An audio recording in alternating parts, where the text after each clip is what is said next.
Okay, so yung comment niya is tungkol dun sa post ko, which is nag-post ako ng iPhone 17 Pro Max na unboxing.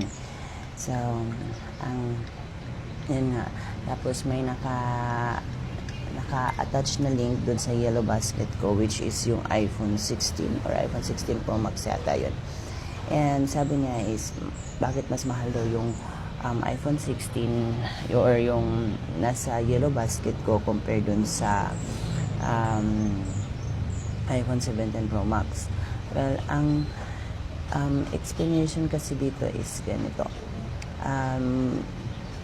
Magdepende kasi yun sa gig ng device. So, for example, kung ang available nun is 256 gig lang, so medyo mas lower yung kanyang price.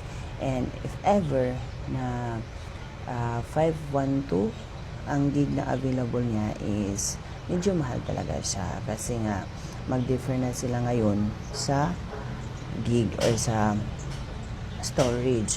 Now, kasi mas malaki yung RAM or at saka yung ROM, mas mahal, di ba?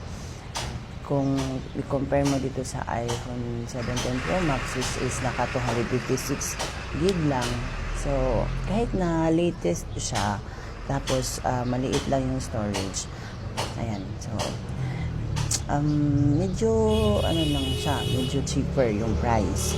And according dun sa mga nag-review or dun sa mga content creator na nagre-review regarding dun sa kung ano nga ba yung mas maganda, ang iPhone 17 Pro Max ba or iPhone 16 Pro Max. Well, doon may explanation, may isang influencer na nagsasabi na yung iPhone 16 Pro Max daw is much better compared dito sa iPhone 17 Pro Max. Bakit? Kasi yung iPhone 17 Pro Max kakalabas lang, di ba? But dahil doon sa kanyang color, which is yung tawag na cosmic orange, yung base na kulay niya is may maraming mga nag-feedback na mag-iiba yung kulay. Instead of orange, nagiging pinkish siya. So nagbabakbak yung ano niya. So kaya kapag bumili kayo ng cosmic orange, mas maganda na lagyan nyo ng back cover or yung back skin niya.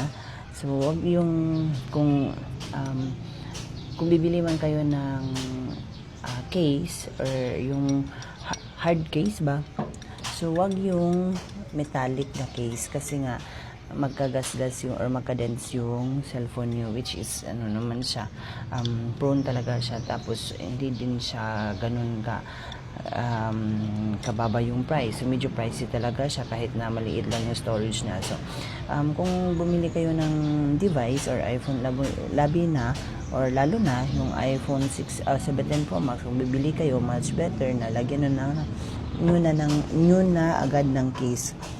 And take note, wag yung mga hard case, yung mga metallic case, wag. Mayroong metallic or acrylic case, siguro mas maganda yun kasi hindi naman yan maka-cause ng scratches dun sa gilid niya. So yun yung for me lang base lang din sa mga nakikita ko. And according to someone also na yung iPhone 16 Pro Max is mas maganda siya kasi nga titanium yata yung kanyang yung kanyang pure titanium yata yung kanyang likuran.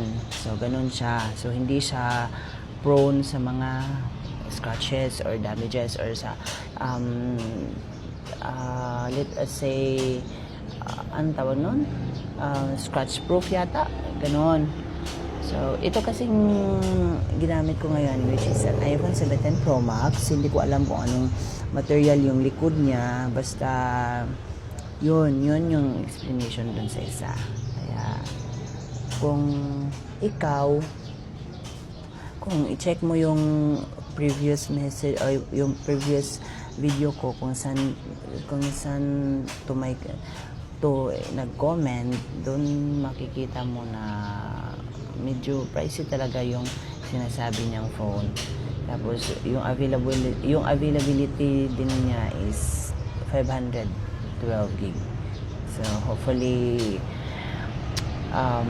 hindi man ganun na explain. Hopefully may konting kaalaman lang. Okay, so yan lang. So pero kung ako sa inyo, hindi naman siguro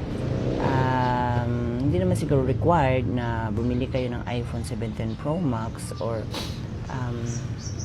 iPhone 17 kasi nga kahit na iPhone 16 lang or iPhone 15 okay na yun kasi nga nag-upgrade din naman yun ng mga latest version ng iOS or ng software. Kaya wag niyo nang kasing wag niyo nang balakin na mag-iPhone 17 Pro Max lalo na kapag wala pa talaga tayong budget. To be honest lang guys, nagkaroon lang ako ng iPhone 17 Pro Max dahil hindi ito cash. Okay? So, I will make it clear. So, naka-iPhone ako ng 17 Pro Max. Hindi ko to binili or binayaran ng cash. In fact, 24 months ko pa tong babayaran. So, hindi ko pa siya bayad or ni piso. Wala pa nga akong na down dito. Kasi nga, I am a Globe postpaid holder. So, yun, yung previous na gamit ko na iPhone is iPhone 13. So, that time, iPhone 13 lang yung available which is, naka-promo din siya na 800 lang yung down payment or yung cash out. Ganun.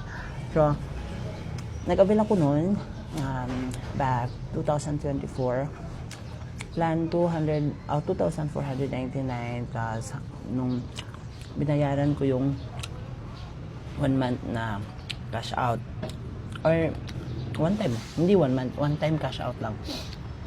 So yun, then kailangan ko siyang bayaran yung plan ng 24 months, pero yung device wala na akong binabayaran doon kasi nagbayad ako ng 800. So now after 2 years, so they informed me na pwede na ako mag-upgrade ng bagong device. So I choose iPhone 17 Pro Max na lang, which is yung 256 gig lang. Kahit na maliit lang yung storage na, okay lang din. And walang ibang color kundi orange lang. Hindi ko sana bet yung orange kasi gusto ko yung silver na kulay. Kaso walang available.